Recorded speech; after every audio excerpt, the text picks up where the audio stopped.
I'm surrounded by fire. I'm surrounded by fire right now. I don't know what to do. Tonight on 6 on Your Side at 10, Idaho resources on their way to help battle California's historic wildfires as the death toll climbs above 40. Residents in Middleton show up to support an elementary principal still on leave after that viral costume controversy. And later in the newscast. Sometimes people need a break from parents or siblings. I need a job. Camp Rainbow Gold has been giving kids with cancer a place to escape to for decades, and now it could soon have a new permanent home. 6 on Your Side at 10 starts now. Thanks for joining us tonight. I'm Don Nelson. Michelle has the evening off. Our top story at 10. 2 people are dead in what Meridian police are calling a murder-suicide. It happened shortly after 10 o'clock this morning in a subdivision near Locust Grove in Franklin. Officers say the woman had recently moved out of the house but came back today with a family member to get some of her belongings. Police say the man allegedly pulled the woman into a room and got into an argument with her. A witness then heard gunshots and ran to call police. Officers say it appears the man shot the woman with a handgun, then turned the weapon on himself. Police have not yet released the victims' names.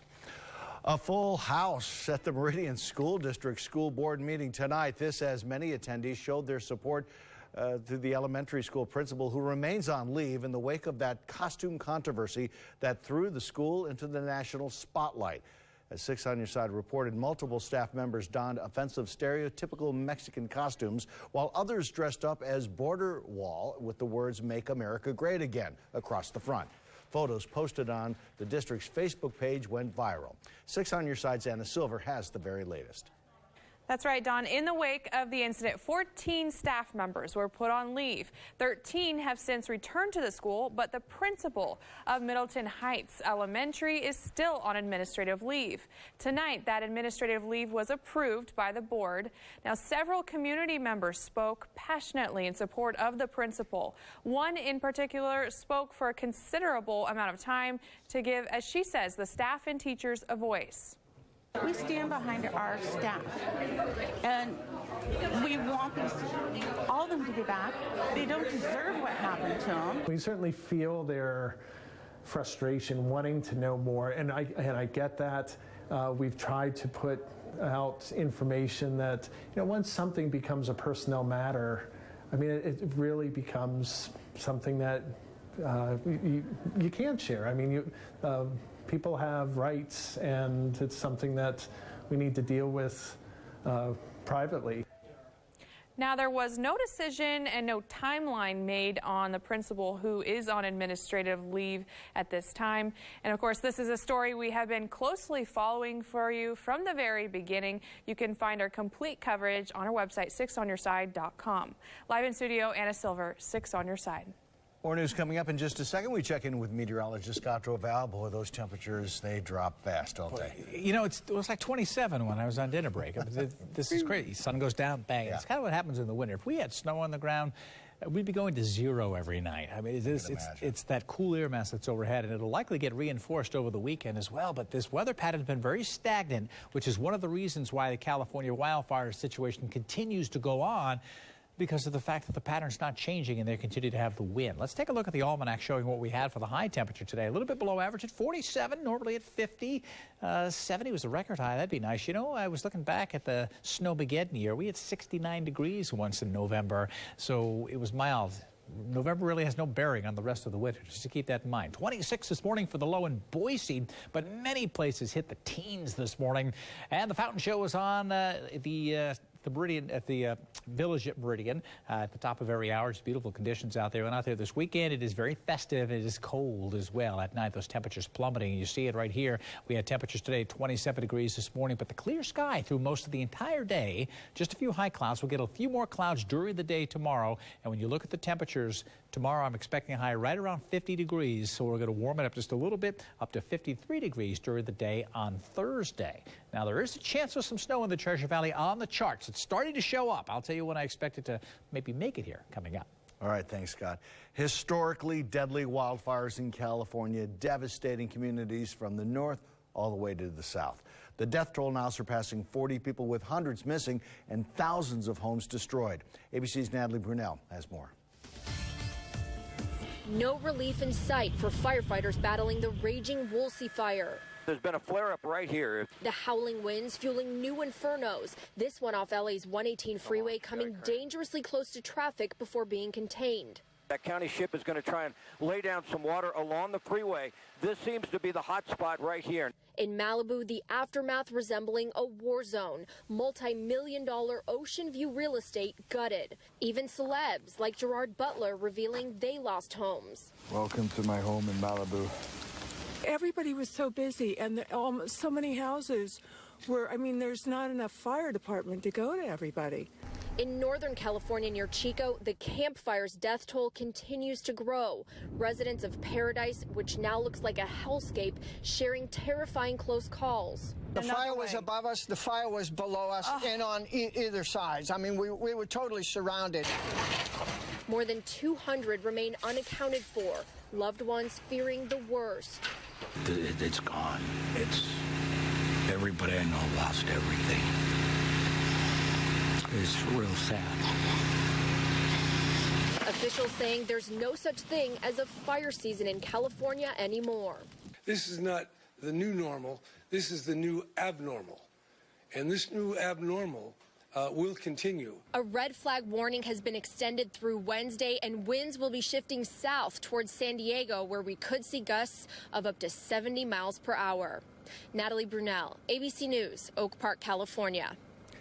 Meanwhile, firefighters and volunteers from across the state of Idaho are being sent to California to aid in that Woolsey fire in the southern part of the state. The National Interagency Fire Center has sent firefighters from Idaho aiding in fire suppression, and the Red Cross of Idaho has sent 3 volunteers so far.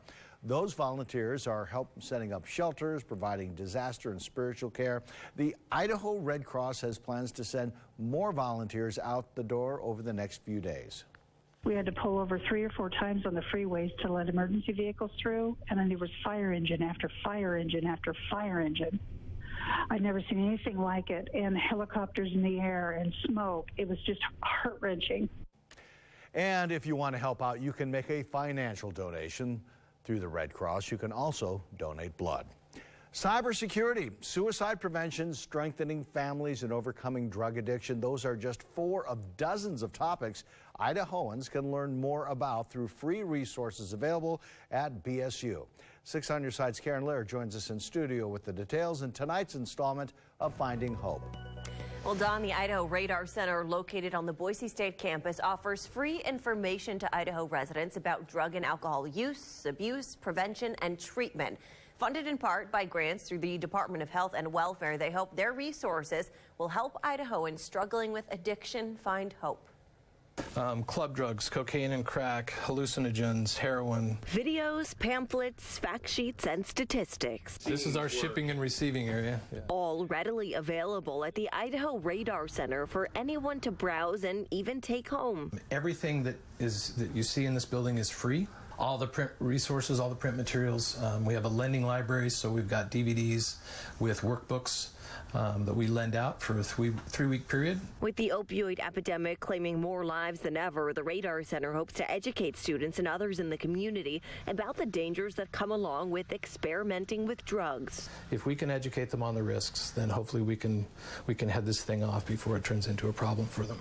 And for those already facing the problem of addiction, the Radar Center aims to provide information about available treatment options, educating the community that rather than a moral failing, addiction is a behavioral health disease. There's been a tremendous amount of stigma around MAT for quite some time, and we need to be able to overcome that. Their mission is to increase education and prevention and, in turn, hopefully decrease the need for expensive treatment and incarceration. Every dollar we spend, we're saving about $10 on the back end in terms of treatment. If we can try to get on the front end and curb that use and curb that economic impact on the front end, then we're saving society a whole bunch of money. So the center offers information on more than just drugs, like we mentioned, also materials about strengthening family relationships, anger management, and how to stop bullying. In just the last quarter, the Radar Center has gotten information into the hands of more than 20,000 Idahoans. Reporting live in studio, I'm Karen Lair, 6 on Your Side. Coming up on 6 on Your Side, as major races around the country head to recounts, Democrats notch a major victory in Arizona. And in weather, indeed, we've had some chilly temperatures across the Northwest, but there are places that are snowing right now. I'll show you where coming up next. You're watching 6 on Your Side with Don Nelson, Michelle Edmonds, and Scott Dorval with the On Your Side forecast. Now, Chief Meteorologist Scott Dorval with the On Your Side forecast.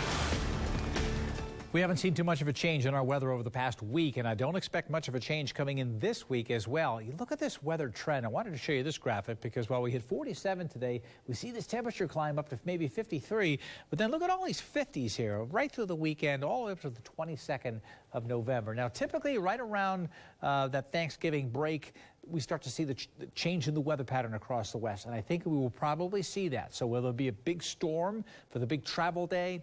Is a possibility. In parts of the West, we could see that because the weather pattern will be changing. We really could use some rain in Southern California. I just looked at the very latest charts, and it's looking about 12 to 13 days out from now. The whole pattern would change, and we would get the rain coming in. I think the wind will stick around for a few days, and then it will let up a little, and then a reinforcing shot of cool air coming over the Northwest over the weekend could increase that wind again over Southern California into the beginning of next week. Something we're going to have to keep an eye on. In the meantime, tomorrow for the Treasure Valley, see the southeast wind? Here's 6, 9, 8, 7. A little breeze in the morning coupled with that low temperature. If you've been getting out early, you know you kind of feel that chill. If you're in an open area where there's a breeze, that wind chill is very noticeable. But later in the day, when you get near 50, it's not so bad. But we're going to have some high clouds around. That will dim the sunshine, and of course that makes a big effect on the weather as well. And the high clouds are coming from this system right here. You see them kind of fanning on in, but there's a big ridge of high pressure here, which is sinking air, and that sinking air warms and dries, which is for us fine. It kind of keeps the clouds away, but for Southern California, it makes it very difficult because it's sinking and drying the air out, making the higher fire danger. But this is just amazing. At flooding rains in Atlanta, rain up to D.C., snow in central Pennsylvania right now, northeast Pennsylvania as well, up to upstate New York, portions of Ohio, Michigan, southern Canada, not far from Niagara Falls. Illinois has snow today in Indiana. That's pulling off to the east. This storm goes by, and then a nor'easter develops here. I looked at the latest charts. I'll tell you, the hills in eastern Pennsylvania, the Poconos, and some of the Appalachians, the higher elevations in West Virginia as well, could get hit hard with a major winter storm. So just keep tuned. I'll keep you updated on that. In the meantime, all the action's back east. Here in the west, look at this jet stream wind go up into Vancouver Island, go straight down over Boise and right down over Southern California. That's the problem. When the jet stream does this, the wind comes together aloft, it shoots down to the ground, makes a high pressure at the surface here, and that wind then howls through Southern California. And as we heard in our report earlier, the strong Santa Ana winds are going to shift from L.A. down to the south towards San Diego. I'm very concerned that similar things could happen in San Diego. You've got a high wind warning in effect. That is just, in a situation that we've seen, it just takes one.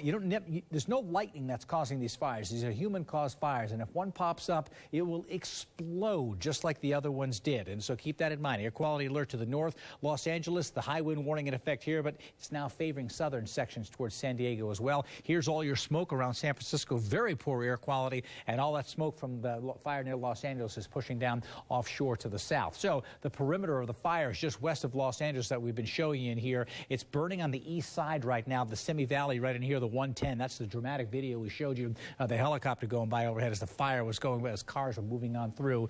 Fire moving very rapidly because of the warm, dry conditions. There's your fire. These are humidities this afternoon of 4%. That's such dry air as that wind comes down off the hills, and the fire danger is going to be high for the next couple of days coming on up. We'll take a look at my exclusive true view of tomorrow's weather today. It will look a lot like today with high temperatures right around 50 degrees. A little bit less chilly, but that cold wind chill around in the morning and a little bit more cloud cover around today than we've been having. Whatever weather you had today, expect pretty much the same story tomorrow. Around Mountain Home, you're going to have a little bit of a breeze, and so it will be certainly on the chilly side. Idaho City hits 46, while McCall, you'll hit right about 42 degrees tomorrow.